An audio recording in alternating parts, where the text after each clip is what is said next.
Downloadable content isn't an inherently evil concept, but some developers and publishers have wielded this power for evil over the years, dropping extra content that you simply can't believe they're charging for. I'm Josh from WhatCulture.com, and these are 10 ridiculous DLC extras video games expected you to pay for. Number 10, Train Simulator 2014, insane amounts of DLC costing literal thousands. When it comes to pricing a piece of DLC, there's no real set rule. However, you're not normally expected to pay about 20 times what you paid for the base price of the game to get everything. Apparently, someone didn't tell Dovetail that though, as the final sum total for every train and track in Train Simulator 4 would run you up a hefty total of about 10 grand. Which, when you take a moment to think about it, is, well, to be honest, I don't want to think about it because I wouldn't be able to buy all of these trains if my life depended on it. Of course, this wasn't sold in one big 10 grand DLC with a price tag that steep, but when you sat down and added up how many little pieces became the whole, it was a staggering amount. Thankfully, developers Dovetail have gone on to better themselves with recent releases, hopefully with the shadow of this debacle serving as a reminder to never do it again.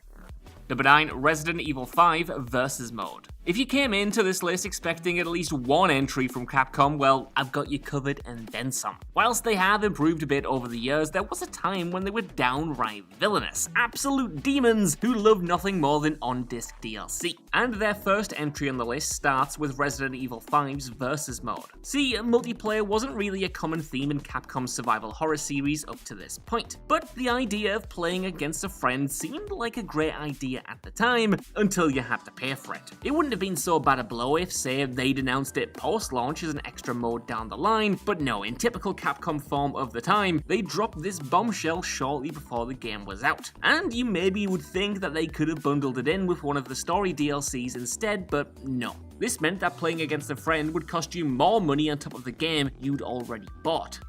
Number 8, Mortal Kombat 11 adding more characters behind an epilogue paywall. As alluded to in the intro, creating new story content and then expecting us to pay for it isn't an evil practice. I mean, you don't have to see Duke Nukem go on holiday, for example. But say you don't want to fork out for Mortal Kombat 11's Aftermath DLC, the damn good story epilogue to the base game. Perhaps the steep price put you off, or you're just there for the multiplayer. You might just want to give it a miss. So what if you wanted to avoid the Aftermath expansion but still wanted to buy the new characters that were introduced with it? Well, you were tough out of luck. That's because you can't actually buy these new fighters separately, as they only come with the Aftermath bundle. Which is just doubly insulting if you already bought the combat packs that granted you the likes of Spawn, Joker, and the rest. Want to play out some epic Robocop vs Terminator battles? Well, expect to pay for the entire DLC just for that one extra character. It's not that Aftermath is terrible or anything, far from it, that's just not quite the point here. The point is that hiding some enticing new characters behind such a massive paywall of DLC isn't really fair, nor does it make you feel like the story you finished is complete.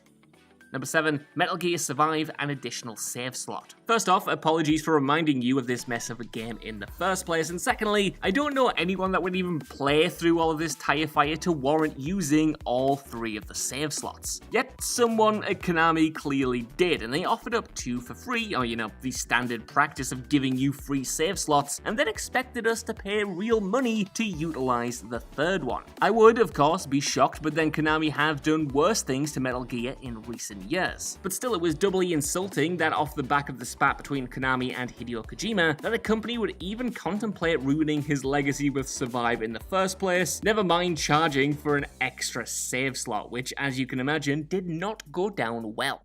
Number 6, Street Fighter X Tekken, characters already on disc. If you thought the Resident Evil example was bad enough, well, you haven't seen anything yet from Capcom. 3 years after that debacle, the studio was at it again. This time though, the Versus mode was already included, which you would hope for in a fighting game, to be fair. Now, just for a little bit of history, at this point in the world of fighting games, paying extra for roster characters was already an established thing. But to find out that these locked off extra battlers were already on the disc that you have literally bought, and that buying them you were essentially paying for the privilege of accessing your own property, was just the worst luck. And Capcom's response to selling you things that were already on the disc was, well, they quote, intended to add the characters locked in the retail versions to save hard drive space, end quote.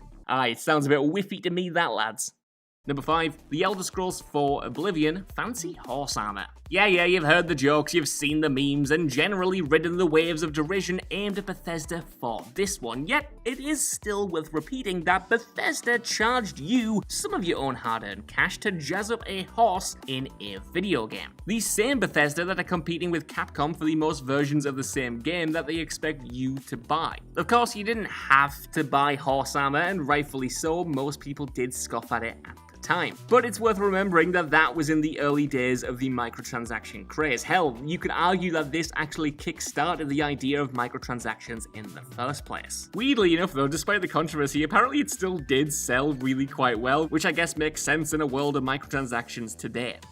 Number 4, ASURA'S Wrath, The True Ending. Just when you think Capcom couldn't stoop any lower than charging for multiplayer or characters on a disc you'd already purchased, they'd pull one more crafty move out of their sleeve. That's right, it's the oft-told tale of ASURA'S Wrath and the case of the additional paid-for ending. And I don't mean here's an alternate ending that you can optionally pay for if you want to see events play out differently. No, I mean the actual real ending here was behind a paywall. So yeah, this was pretty much a big screw you to the people who actually played and enjoyed the game to completion, as they would have to pay to see the proper ending of the game that they've already paid to play through. And yeah, I know, I've been quite harsh on Capcom in this list, but look, at least they're pretty solid now, and have sorted themselves out since Resident Evil 2's 2019 remake and DMC5 a few years ago, but before then, they were absolutely terrible.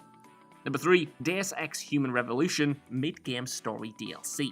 If you thought charging people for the end of a game was bad, how about charging them for the middle of it instead? Well, that's what Square Enix did with the revival of Deus Ex, adding in the Missing Link DLC slap bang in the middle of the story. Now, had you not known about this, you'd think that Hero Jensen had just had a mildly inconvenient trip across the countries, and then thought nothing more of it. But if you did want to find out what actually happened while he was out at sea, well, you had to cough up more money for that in the end. Fortunately, late adopters who only had the director's cut version of the game didn't have this inconvenience to worry about, but for day one players it was just a bit insulting. Now defenders would say that the missing link was optional and it didn't really detract from the story, but come on, it's literally advertised as the missing part of an otherwise incomplete whole.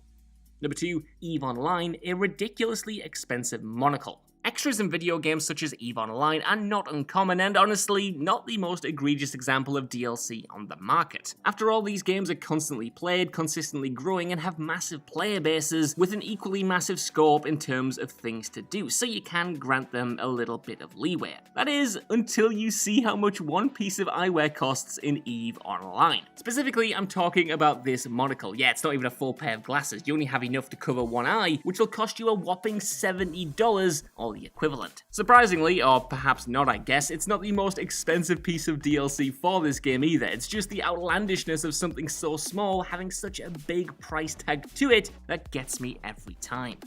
Number 1, The Legend of Zelda Breath of the Wild Hard Mode. It's fair to say, without exaggeration, that Breath of the Wild is rightfully deserving of all the acclaim it gets. So what could make this amazing game even better, I hear you ask? Well, it's Nintendo charging extra for a challenge mode for a fifth of what you paid for the main game. Actually, wait, no, I think I've got this mixed up. That sounds terrible. Still, it didn't stop Nintendo from doing it. Master Mode, as it's called, is a great idea on paper. Essentially, it's a new game plus mode for Breath of the Wild and would have been a great continuation after completing the main game, but you had to pay for it. Breath of the Wild is already a cracking game, as I've mentioned, with players coming up pretty much on the daily with new and inventive ways to complete shrines and kill those pesky guardians. But it feels that instead of being rewarded for more time being put into the game, you're instead expected to pay for more challenge. It's not the end of the world, of course, it doesn't ruin the game or anything, it's just Nintendo being Nintendo, I guess.